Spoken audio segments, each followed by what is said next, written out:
everyone was satisfied with the meeting. After all, Susan had also told them that KBV had left in her will that her beloved staff would get a raise. So indeed, they were very happy, and someone from the poetry session, who was in Margaret, said, what a beautiful evening, calm and free. 6 days off. I wasn't really sick physically, just sick emotionally. Came down with a bad case of spring fever. It happens to me every year when there's a lilac fragrance in the air, and seeing all the trees and flowers, and the tender buds of May that don't stay long on the branches, falling down and covering the sidewalks and roads with tender pink. Slept a lot. But one day, as I was going down, I saw a few snails that had been crushed. I took some of them because I have a feeling for snails, and I put them in a jar. I called Chris, and he said, send them down. I'll make a new recipe for Capriello. They'll come around, and I'll name them Snails Lafayette to keep good the relationship between France and the United States. Relatives and friends come up from the Bronx and Yonkers, even from Italy. All of them well satisfied with their sleeping quarters here in the pastures. They're very happy with their American food in New Pastures. But all of them must have an espresso all'italiana. And to do that, we have to go to that very special place here in New Pastures. We are facing that very special cafe, and the chairs are ready for us outside, and they're eager to have an espresso all'italiana, maybe with some anisette. Passeggiata, a stroll down Main Street to the Mid-Hudson Heritage Center and other places of interest in New Pastures, and then on Market Street. Italian Center, my Italian friend said, bravi, bravi, immigranti italiani che non hanno dimenticato la loro patria. Viva! Viva Cristoforo Colombo che ha scoperto l'America!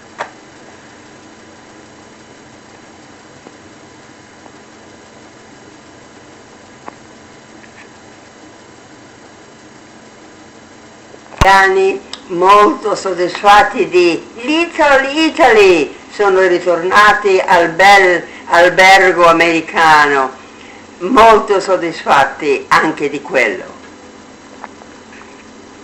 Days, months did go by, and there I was again on a War II, ordering books on it for all ages. Future programs divided into two categories. The home front, sacrifice people made, rationing food, victory gardens, dog tags, and air raid drills for kids in school, bobby socks and halter dresses, movies of the times. So, celebrities like Frank Sinatra, songbooks. And then, of course, the war front, Normandy invasion, when was it? June 6, 1944, and then southern Italy and Sicily. I had to do that because Mary's father or somebody was there with General Patton, thinking of writing a proposal for a grant to the Endowment for the Humanities. Feel guilty for so quickly abandoning the French and Indian War. But here we are, I am with this war. 1941, 1945. So busy with these two, I forgot we're fighting one now in Iraq. I've become in so short a time what the director of the New Pastures Public Library wanted me to become. What the library needs, a military history reference librarian. In other words, an expert on wars. What irony. I'm a peace lover. I hate war. I read that Dwight D. Eisenhower hated it too, the commander of the French North African campaign, supreme commander of Mediterranean theater, and commander of everywhere where there was fighting. I read he hated war too. I need to get away from war. All I need to do is to go back to Brooklyn. And Brooklyn means no financial worries for me, no rent to pay, no electricity, etc., but no independence, no freedom, no pride in one's accomplishments. I have to decide pretty soon. Renovation continuing.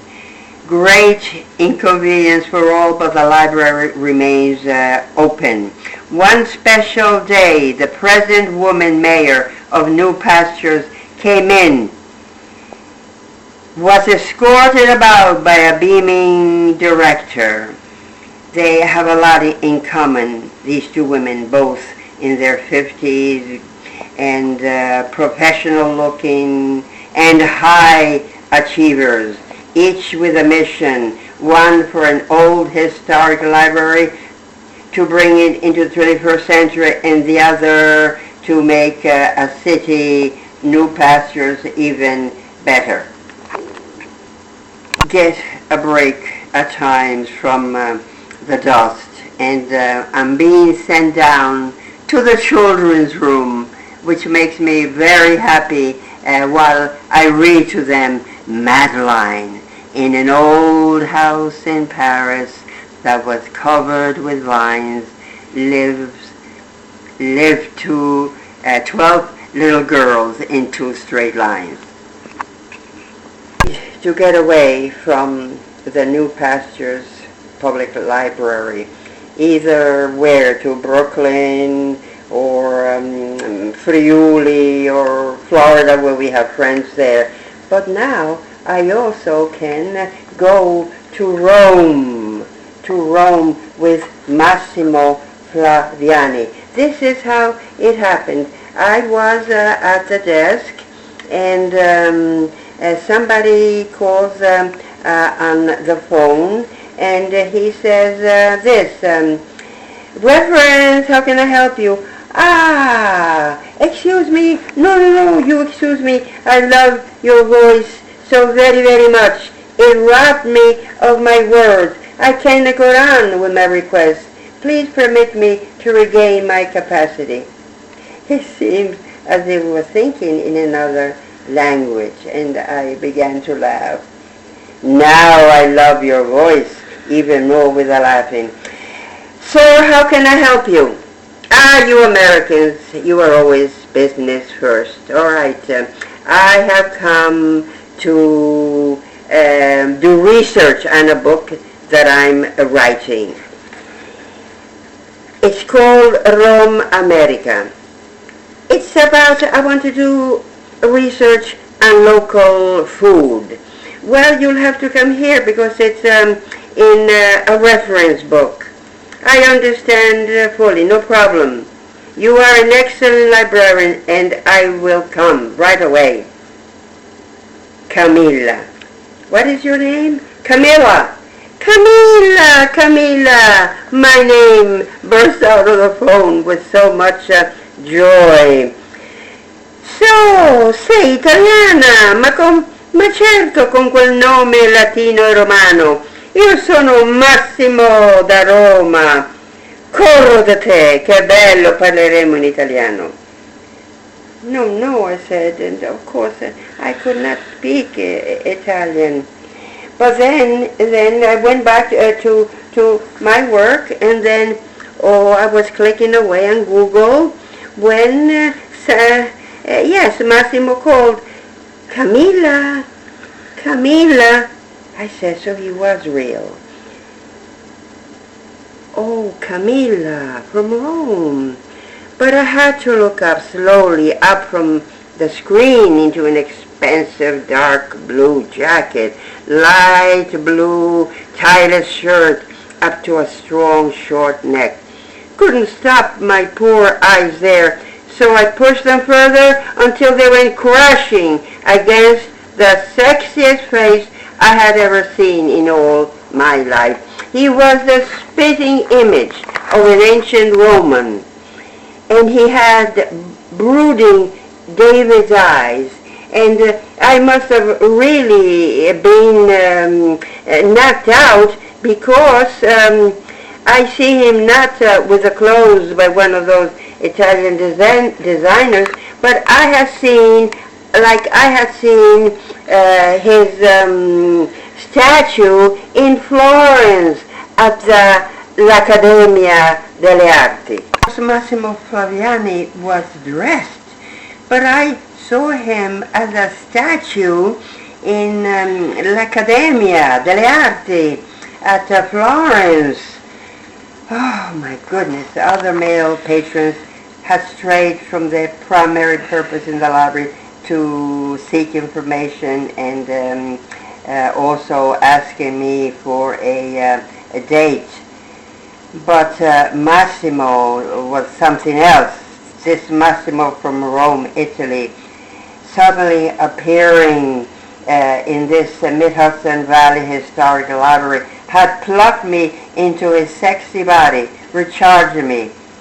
I was weak from all the wars that I had fought, weak. But I am proud of myself as to my behavior toward this rare, unexpected patron that was giving me quite a challenge, raised up all my librarian's professionalism, ripped my eyes off him, did my quick hello, and picked up the thick reference book, and I told him to follow me to the copier. On the way he said, Camilla, it's a Roman name, like mine, Massimo. Ma tu parli italiano, vero? You speak Italian, right? Not really. Was he kidding? I was so incapacitated by his nearness, I was afraid I wouldn't even be able to speak English. But here we are at the copier, and I did make the copies, and I gave it to him. And I asked him, what are these for? And he told me that he was the son of the Italian Cultural Institute manager, moving from one large American city to the other, and he knew American and loved it. And he wondered why Americans became so fat, and he worried that this great superpower was going to fall just like the great ancient Roman Empire did. There were so many parallels between America and Rome. So he had begun writing this book called Rome America, and what America must do to avoid the fate of Rome. Do you find it interesting? And I say, yes, very, very much, Massimo. You got something there. Very good. Thank you, Camilla.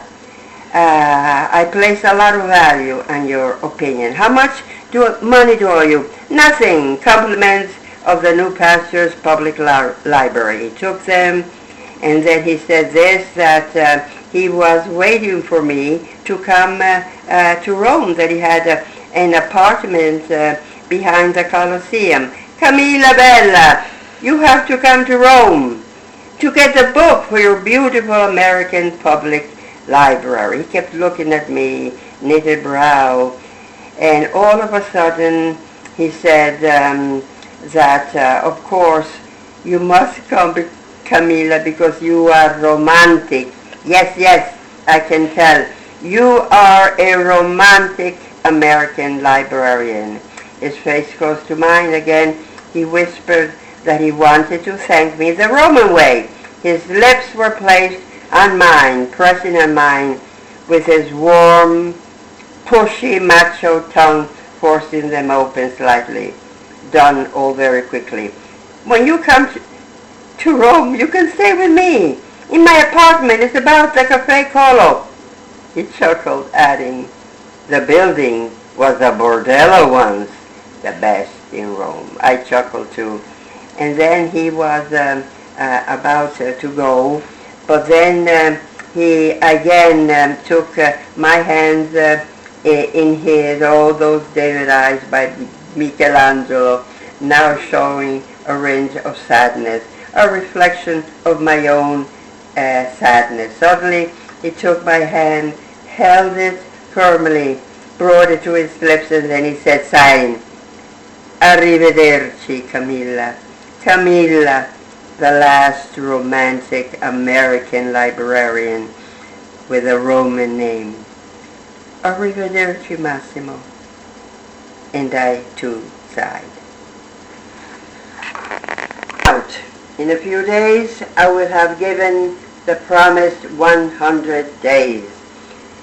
Day 98. Suddenly I've come to a decision. My D-Day is the following. I'm going to design a website for myself with the help of John, the high-tech genius who's always called to the library to fix our old computers that always break down. I'm going to put my words on it. Website is going to read like this. I, Camilla Deliberate, a reference librarian, need your help in making a life-altering decision. Please read my words about my lively life at the new pastor's public library in the state of New York, USA. And then wrote, you have three choices as follows. 1. Remain at the new pastor's public library with William. 2. Go to Brooklyn and marry Chris Capriello of the famous Italian restaurant. 3. Go to Rome with Massimo. Please vote. Please help Camilla choose. It is for the remainder of my life, but in some way it is for yours too, now that you've read me. Remember, on the internet, no one is an island entire of itself. We are all part of this great global communication vehicle.